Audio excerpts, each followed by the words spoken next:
Okay, example time. Let's get to it. Got our Super 7 set up.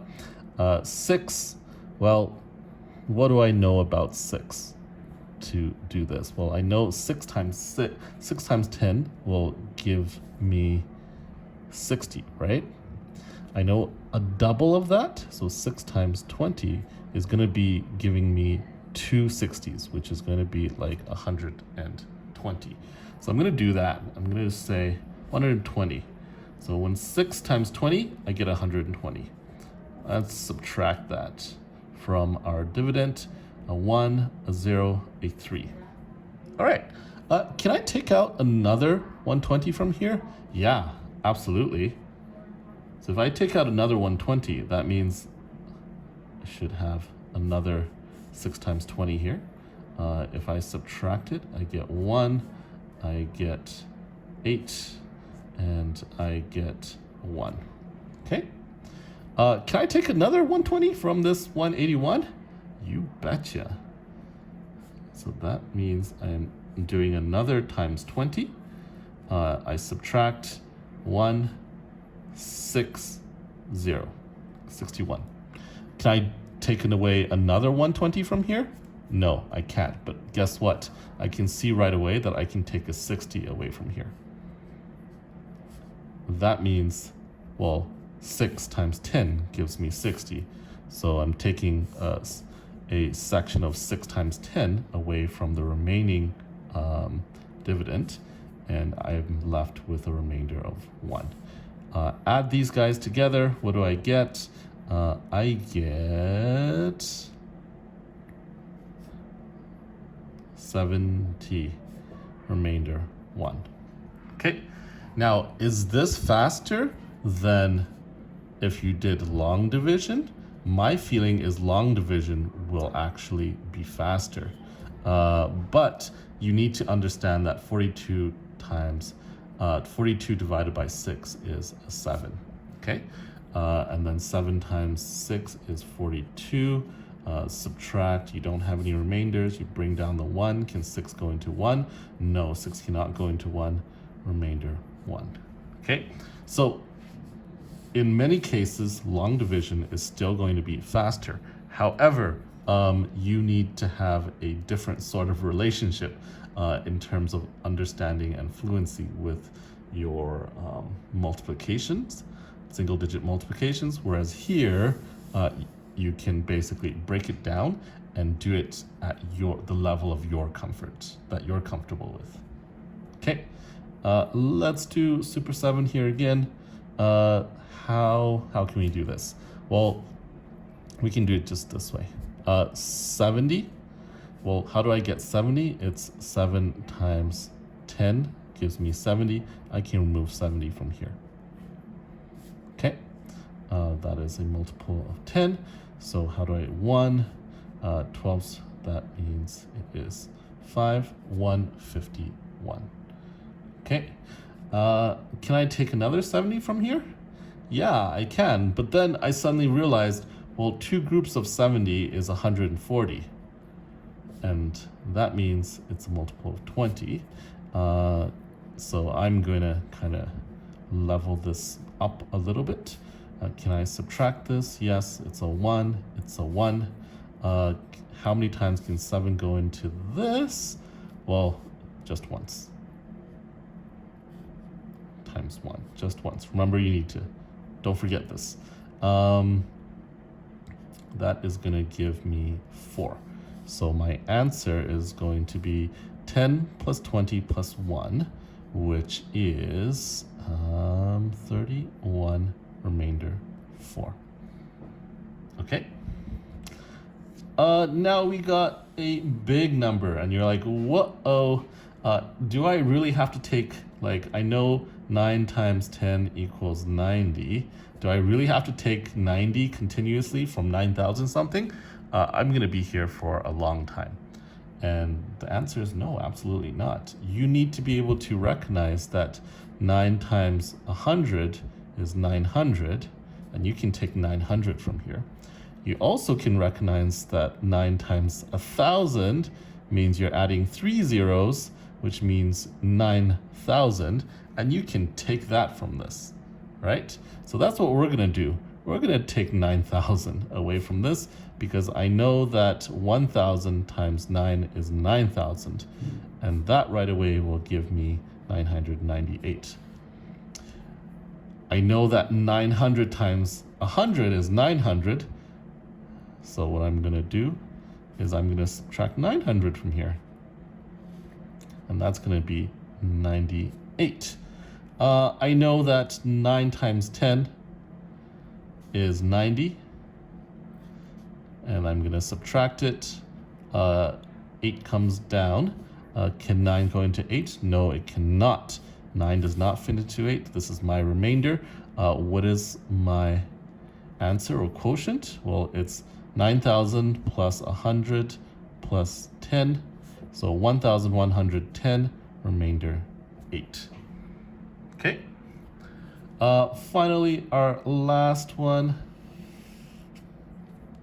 This one, it doesn't fit as nicely. It doesn't have like that 9,900 going, but we can still do this.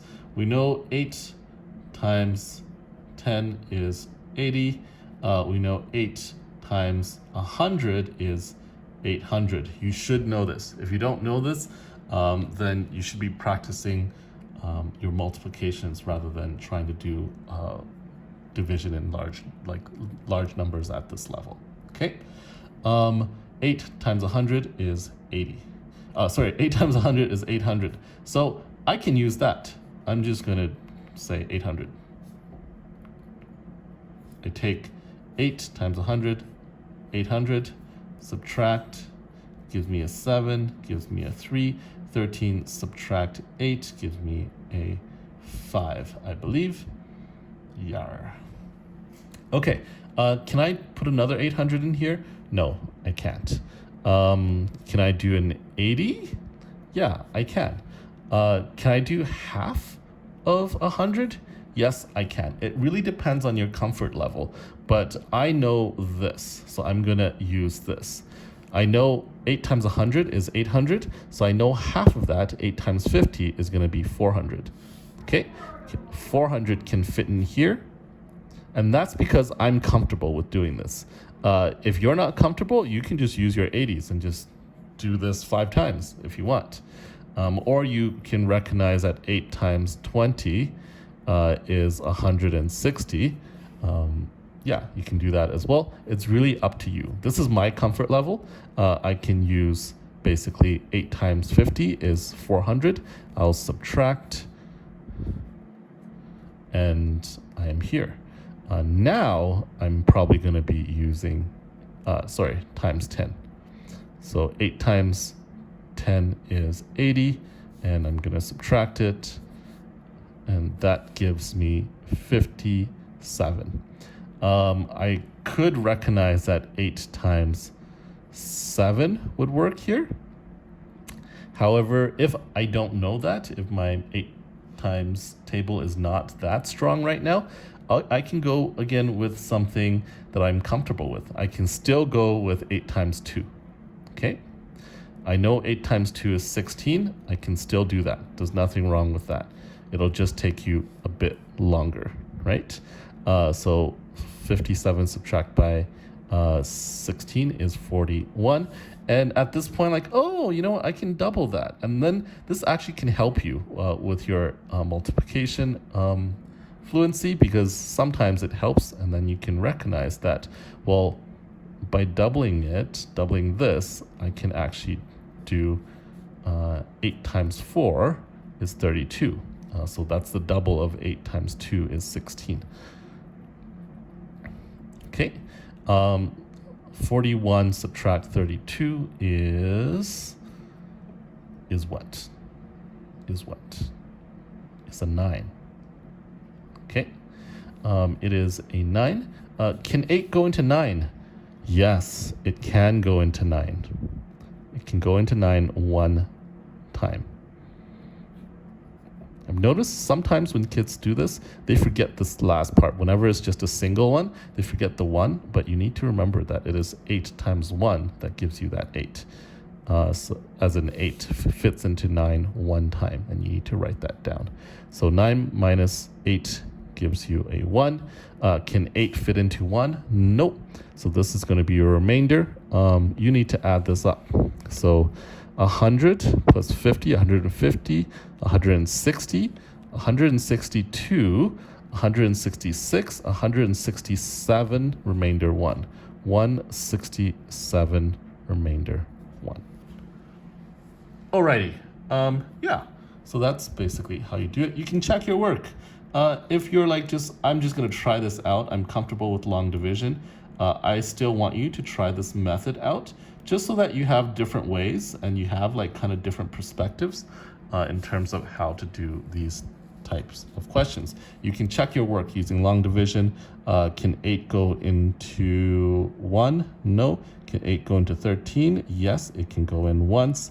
Put the 8 down, subtract, and I get a 5, I believe. I bring down my 3. How many times does 8 go into 53? It goes into it 6 times. You get 48. 53 minus 48 gives me another 5.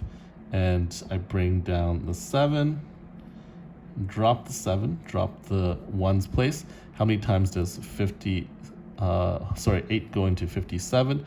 Well, it goes in 7 times, because 7 times 8 is 56, and I subtract it, I'm left with a remainder of 1. So 167 remainder 1, 167 remainder 1. It pans out. All right, just whatever way you're comfortable with at the end of the day, try both. If you have one that you definitely prefer, stick to that one if you like. Okay, good luck to you.